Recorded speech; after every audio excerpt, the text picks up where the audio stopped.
All right, our next speaker is Dr. Marcel Maya, who's a neuroradiologist here, and he's the co-chairman of the Department of Radiology.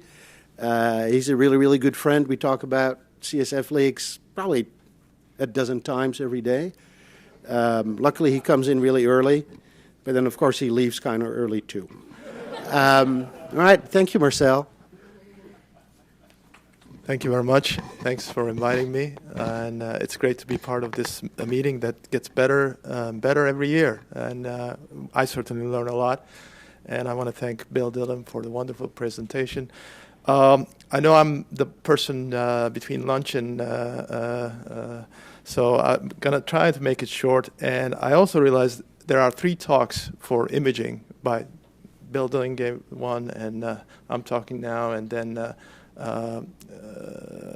Duke Kranz is giving one. So some of it may be repetitive, but it just also speaks to a couple of things. One, how important imaging is in this disease process and diagnosis, treatment, research, etc.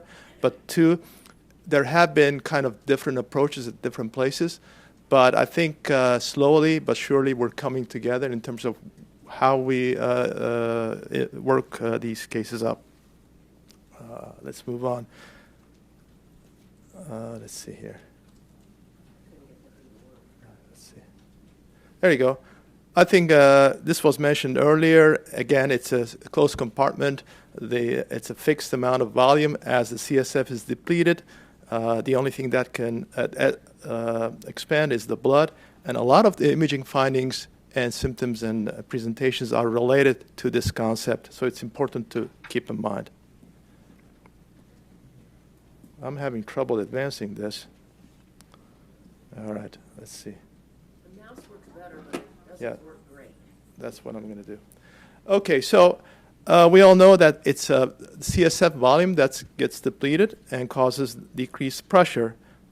However, we heard this morning that the pressure can be normal, and also the MRI can be normal, and headaches can be absent. So it is a challenge to diagnose these patients, and that's where imaging comes in. A lot of the imaging findings are related to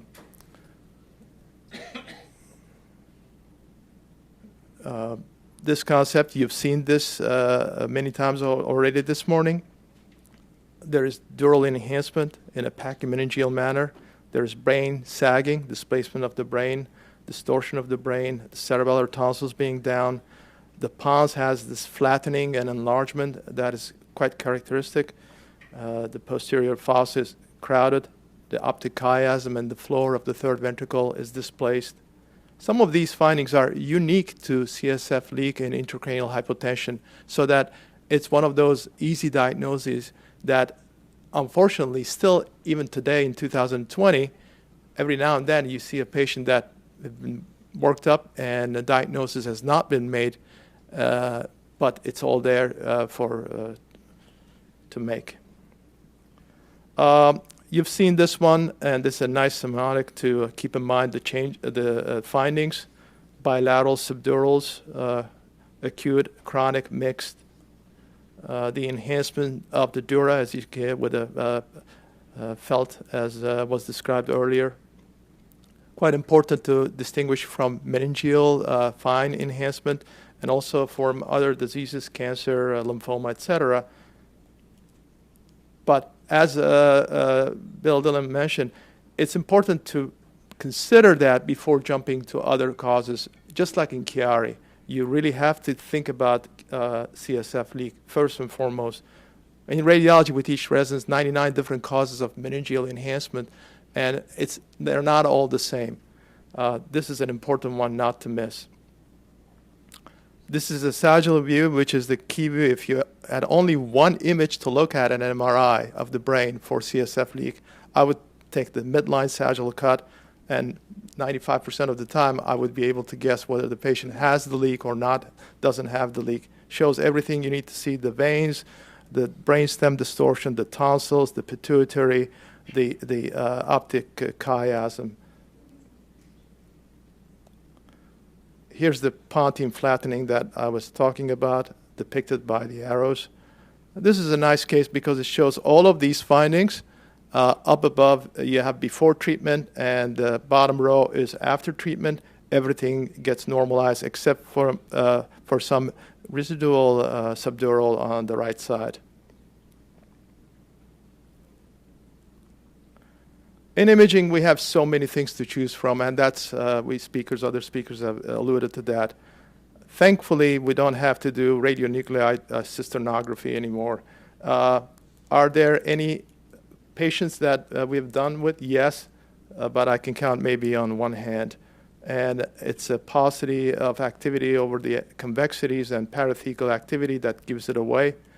Not very commonly used these days. We rely on the brain MRI, spine MRI, MR myelogram, and DSM, as I will show some examples. So what is our approach? Why is this not moving forward? Okay. Well, I don't want to go through each and every one here, and this is a complex slide. So basically, I'll move on. Basic premise is to be non-invasive. We want to be as minimally invasive or non-invasive as possible. We want to minimize radiation. So at the initial workup, a brain MRI with and without contrast is just fine. And you make the diagnosis, and then even if you're not sure about the diagnosis, you can offer the blood patch or other conservative measures and see how the patient does. And that's the end of story for the majority, obviously. What's the next level? For patients who are not responsive for conservative treatment, they're chronic patients, they have really severe headaches or disabling other neurological findings, just a simple MRI will not suffice. Next step is MRI of the spine and MRI myelogram of the spine. Mind you, this is not a contrast-enhanced gadolinium insertion with needle. It's just a simple MRI with intravenous contrast and a myelographic sequence that we do with heavily T2 weighting. And I'll show you some examples of that. Why do we like that so much? Well, it helps with the diagnosis. Many times, the brain MRI may be negative, but you'll get the triple spine MRI, cervical, thoracic, lumbar MRI. There may be a clue to the diagnosis itself. When the diagnosis is in question, that's a positive diagnosis. And the dural enhancement that you see in the brain may extend to the spine, as in this case. So that's a good one. The myelogram itself gives many clues about the diagnosis. Bill showed a case earlier, but we see many times leakage of CSF in the cervical spine at C1-2 area, and that's obviously a false localizing sign. Does not indicate the site of the leak, and as in this case, it was not at C1-2, and that was described in 2004. This is another such case that you see in this particular patient. The leak was at T5 or so, T3 or T5, if I remember correctly. This has been described in the cervicothoracic spine junction, as in this case. In this patient, the leak was found at T4 level. And the important thing is, if you want to be precise, as Dr. Lillam mentioned, you just can't rely on this. So you have to find out where the leak is for further targeted treatment, whether it's percutaneous, minimally invasive, or open surgery. And this was described as well. And one last example is the lumbar spine. You can see it in the lumbar spine. These are not cysts. These are just free fluid leaking out at a site proximal, and this patient was a thoracic leak, but the patient exhibited these generalized fluid seepage because of the primary leak extending to the epidural space, which is connected, obviously. Before we go the value of MRI to type 1 and type 2, I just wanted to refresh your memory from a couple of hours ago or half an hour ago about the types of leak that we see. The type 1 is the dural leak, and type 2 is the one associated with the cysts or meningeal diverticula, and type 3 is the fistula. As you can see, when we started out, most of them were the type 1 or type 2 leaks, and very few of them were fistulas. But since we adopted the the DECUBITUS technique, we see now that we found a lot more fistulas, and our indeterminate number has decreased. Mind you, this is a very biased representation of a tertiary center, referral center, but still it's what we have based on several hundred patients.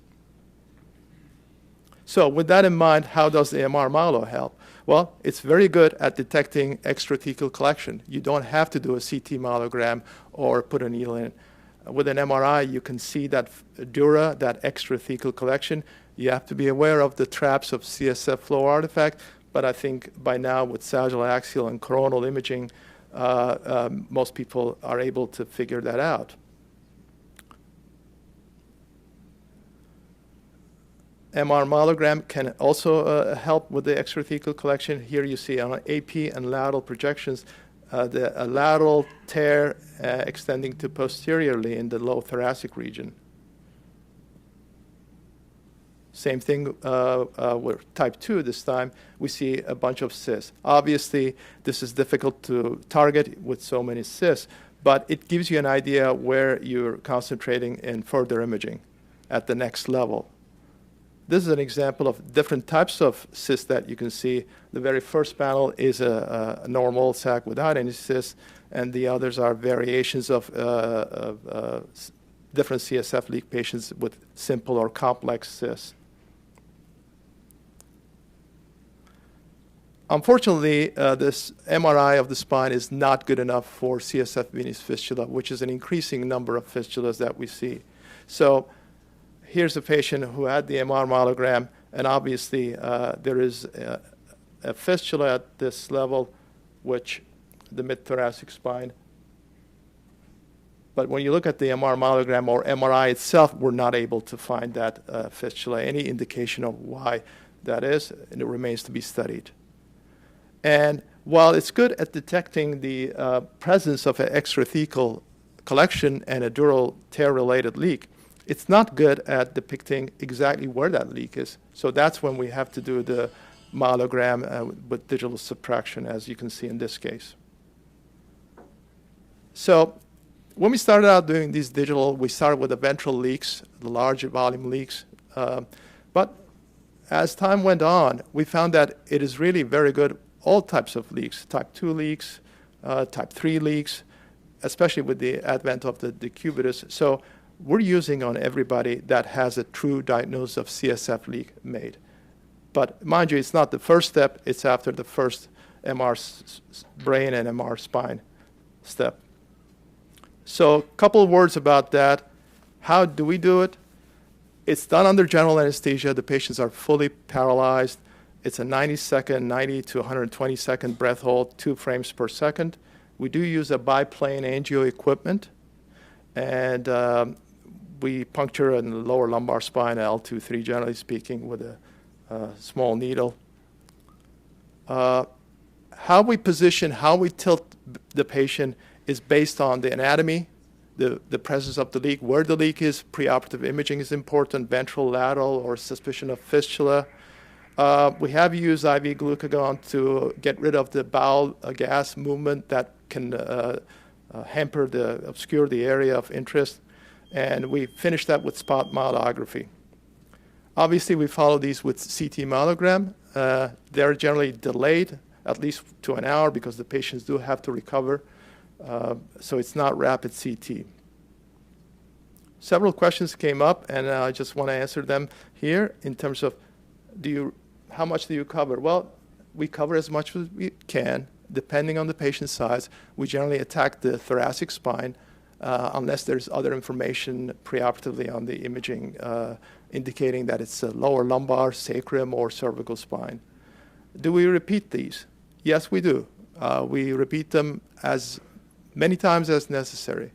And the reason for that is the patients may have it's not common, but they may have a fistula in the cervical spine, lower cervical spine, upper lumbar spine, even the sacrum has been described. So it's not unusual, and we've had cases where the diagnosis is not made, the patient is in trouble. So we have not 1, not 2, but 6 myelograms on different days, obviously, and not 6 consecutively, but we do repeat these. So we just have to do it until we find it.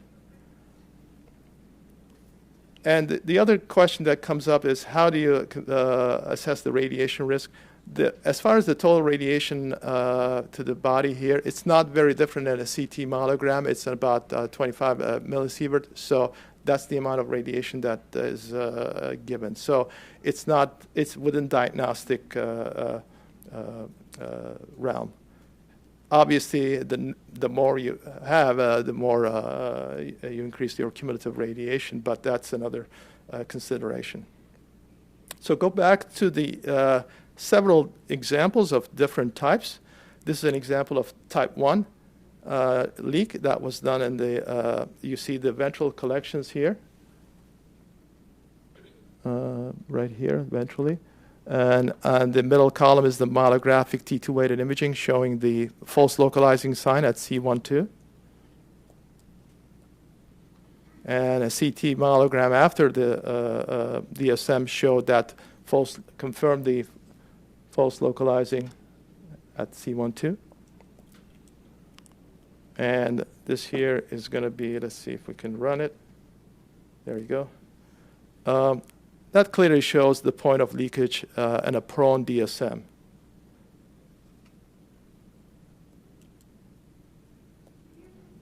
We can move out of this.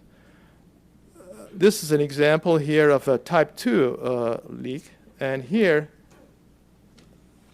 I'm sorry, let me go back on this. I'm having trouble here.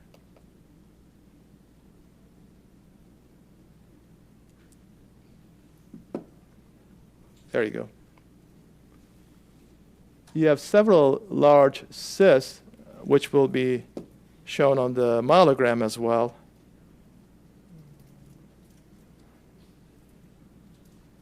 There you go. They're outlined, and what we did for this patient was eventually did a fibrin glue injection for those levels, which was quite successful in eliminating her leak, as you can see here.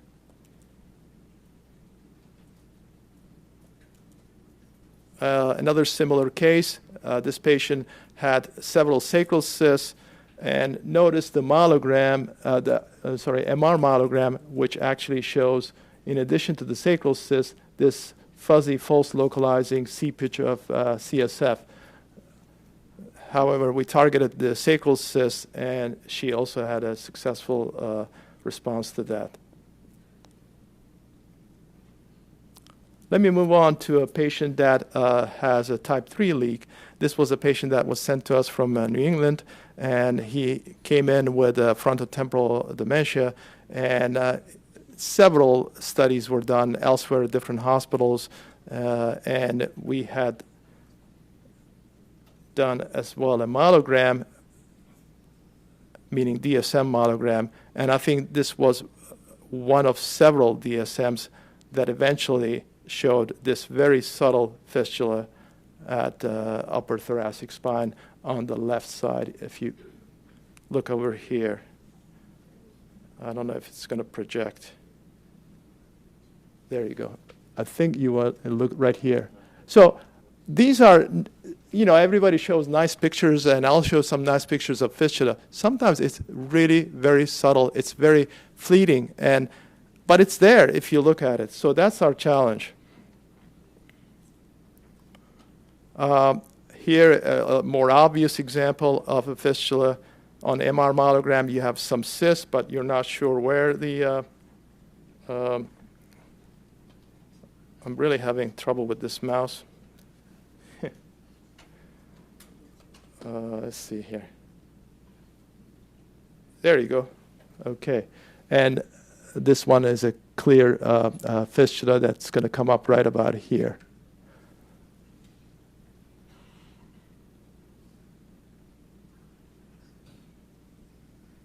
And you can imagine that these veins are spanning several segments. So it's important, and sometimes becomes a problem on a CT when you see a vein, hyperdense paraspinal. It can be seen on one or two or three segments, and then it becomes difficult to determine where the lesion is, if there's targeting required or if there's surgery required. So the DSM will be a little bit more precise in that respect. So our experience, I think Wouter mentioned, showed that when we had, after the adoption of the lateral DECUBITUS techniques in April of 2018, of the 23 new patients, we found 16 positive for fistula. And that's a significant number. These are obviously patients without a ventral collection that don't have any obvious leaks on their MRIs. And this is a collage of different types of leaks that I put together early on. And now we have a lot more, obviously, but some of these are obvious, some of them are not so obvious. But it behooves us to look very, very carefully. So in summary, we've come a long way in terms of understanding the disease, and it's mainly imaging is very important and crucial in the diagnosis and treatment and understanding of this process. And I want to say that despite all these advances, we have many unresolved questions, and everybody's looking from a different perspective, but conferences like these, our collaborations, the study groups are crucial in advancing the field. And one of the questions, several questions, what is the underlying cause of CSF leak? We don't know. Why is there a discordance between clinical findings and imaging? We have patients with classic imaging findings. They get treated, they get better, the imaging findings persist. And some patients, the imaging finding resolve, the patient doesn't get better. So we have these unexplained discrepancies. And as Bill Dillon mentioned, what are we missing in 20% of patients where we cannot find the leak? And how do we find the leak? And my concern is, how do we get off this radiation-based techniques, the DSM? How do we switch to MRI? I mean, MRI is making so many advances. In this aspect, we have some hope with artificial imaging and machine learning. Maybe there's a way for us, not for the radiologist to see what's abnormal in the MRI, but for the machine to collect that information and retrospectively find what's abnormal and point to a target or diagnosis. So it's hopeful, and it's great to be at this point here with all of you. Thank you very much.